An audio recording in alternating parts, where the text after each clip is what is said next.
आज 29 अप्रैल है, 29/4/2020। और आइए हम डिस्कस करते हैं क्लास 12 की केमिस्ट्री और यूनिट 15। चैप्टर का नाम है पॉलीमर यानी कि बहुलक। तो हम कल के डेट में आपको कुछ टॉपिक डिस्कस किए थे। तो कल हम डिस्कस किए थे 28/4 और 2020 को डिस्कस किए थे टाइप ऑफ पॉलीमराइजेशन रिएक्शन, बहुलक अपक्रिया के प्रकार। फिर उसमें हम डिस्कस करते करते फिर आपको आए थे फ्री रेडिकल मैकेनिज्म के थ्रू जो भी पॉलीमराइजेशन होता है, खास करके एडिशन पॉलीमराइजेशन या चैन ग्रोथ पॉलीमराइजेशन होता है, जिसे हिंदी में कहते हैं योगात्मक बहुलीकरण अथवा श्रृंखला वृद्धि बहुलीकरण। तो ये इस कैटेगरी में जो भी पॉलीमर्स आएंगे वो सिर्फ ये इस मैकेनिज्म के थ्रू फॉर्म करेंगे। तो उसका एक सैंपल हम आपको कल डिस्कस किए थे। तो वो 3 स्टेप में होता है, चैन इनिशिएशन, और दूसरा होता है चैन प्रोपगेशन स्टेप, और तीसरा चैन टर्मिनेशन स्टेप। फिर इसके और एग्जांपल हम डिस्कस कर रहे थे आपको। तो उसमें preparation of some important addition polymers यानी कि कुछ अन्य जो योगात्मक बहुलक हैं उनके प्रकार डिस्कस कर रहे थे। तो उसमें एक पॉलीथीन लेते हैं, और पॉलीथीन जो आप यहाँ पे फ्री रेडिकल मैकेनिज्म के थ्रू हम आपको दिखाए थे, आप इसमें कंफ्यूज मत होइएगा, वो हमने एक सैम्पल मैकेनिज्म दिखाया था। तो ये जो पॉलीथीन होता है ये एक एडिशन पॉलीमराइजेशन पॉलीमर का एक एग्जांपल है। और पॉलीथीन 2 टाइप्स के होंगे, लो डेंसिटी पॉलीथीन और हाई डेंसिटी पॉलीथीन। तो कल यहाँ तक हमने आपको डिस्कस किया था। तो आइए दोनों चीज़ों को समझते हैं। तो चूँकि जैसे नेम ये डिस्कस कर रहा है, तो इस पॉलीथीन की डेंसिटी लो होगी और हाई डेंसिटी पॉलीथीन की डेंसिटी हाई होगी। तो लो डेंसिटी पॉलीथीन को संक्षिप्त में LDP के नाम से भी जाना जाता है, हाई डेंसिटी पॉलीथीन को ब्रीफ में संक्षिप्त में SDP के नाम से भी जाना जाता है। तो पहले लो डेंसिटी पॉलीथीन को हम डिस्कस करते हैं कि इसमें कौन सा एग्जांपल आएंगे, या फिर खैर एग्जांपल की क्या बात है तो ये पॉलीथीन ही, लेकिन ये कैसे प्रिपेयर होगा और इसमें इसका यूज किस सेंस में किया जाएगा, कितना टेम्परेचर होगा, कितना प्रेशर होगा, आइए उसको देखते हैं। तो low density polythene, low density polythene, इसको संक्षिप्त में कहते हैं LDP, हिंदी में कहते हैं इसको कम घनत्व का पॉलीथीन। तो आइए डिस्कस करते हैं। तो देखिएगा, ये तो सिंपल पता चला है कि इथीन होगा, और यानी कि CH2 डबल बॉन्ड CH2 होगा। अब इसके ढेर सारे मॉलिक्यूल्स होंगे, अनगिनत, जिनकी संख्या में पता नहीं है। तो हम मान के चलते हैं कि N है, ठीक, ओके, N हमने ले लिया। तो अब ये पॉलीमराइज होगा और ये बनाएगा पॉलीथीन। तो चूँकि इसका रिएक्शन का मैकेनिज्म हम आपको पीछे डिस्कस कर दिए थे फ्री रेडिकल मैकेनिज्म के थ्रू।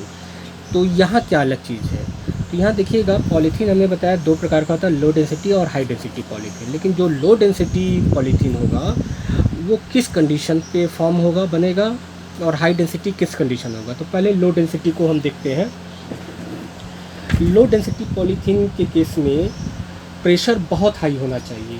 तो प्रेशर 1000 ATM से लेकर 2000 ATM यानी कि एटमॉस्फेरिक प्रेशर तक होना चाहिए, पहले कंडीशन।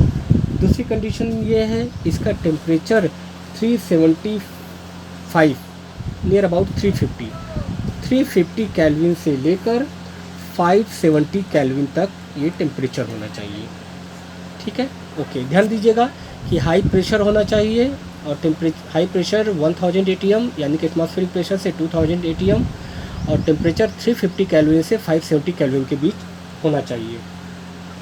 और इसमें कैटलिस्ट के रूप में, या जिसे आप इनिशिएटर कह सकते हैं, कि जैसे यहाँ पे हम डिस्कस किए थे बेंजोइल पेरोक्साइड था, यहाँ पे आप ऑक्सीजन ले सकते हैं कैटलिस्ट या इनिशिएटर के रूप में, या फिर आप कोई पेरोक्साइड ले सकते हैं, ठीक है, पेरोक्साइड ले सकते हैं। तो ये कंडीशंस क्या हुआ, हाई प्रेशर, टेम्परेचर 350 केल्विन से 570 केल्विन तक, ऑक्सीजन या पेरोक्साइड कैटलिस्ट के रूप में हम लेंगे, तब जाके ये पॉलीथीन बनेगा, और ये पॉलीथीन लो डेंसिटी पॉलीथीन होगा। क्लियर है? अच्छा, अब ये जो पॉलीथीन बन गया है इसका क्या क्या यूज है और ये इसकी क्या क्वालिटी होगी उसको डिस्कस करते हैं। तो अब ये चीज़ तो जानते हैं कि ये फ्री रेडिकल मैकेनिज्म के थ्रू होगा, क्लियर है। और आइए इसकी खासियत के बारे में बात करते हैं। तो पहला ये केमिकली इनर्ट होगा। क्या होगा? केमिकली इनर्ट होगा, यानी कि रासायनिक रूप से निष्क्रिय होगा, यानी कि ये रासायनिक अभिक्रिया नहीं करेगा। क्लियर? अब इसकी दूसरा पॉइंट्स क्या खासियत है इसकी, और ये टफ होगा। टफ का मतलब कठोर नेचर का होगा, ठीक है, लेकिन ये साथ साथ फ्लेक्सिबल भी होगा। फ्लेक्सिबल का मतलब होता है कि लचकदार भी होगा। तो देखिएगा, केमिकली इनर्ट होगा यानी कि रासायनिक रूप से निष्क्रिय होगा, टफ होगा, कठोर होगा, फ्लेक्सिबल होगा यानी कि लचकदार होगा। अच्छा, और इसकी सबसे बड़ी खासियत है कि ये इलेक्ट्रिसिटी के कंडक्टर के मामले में पुअर होगा, यानी कि इससे करंट फ्लो नहीं होगा, नहीं के बराबर होगा। तो यानी कि पुअर कंडक्टर ऑफ इलेक्ट्रिसिटी होगा, पुअर कंडक्टर ऑफ इलेक्ट्रिसिटी, यानी कि इससे करंट नाम मात्र का फ्लो होगा या नहीं के बराबर होगा। इसका मतलब ये हुआ कि अगर इस पर करंट फ्लो कराया जाए तो नहीं होगा।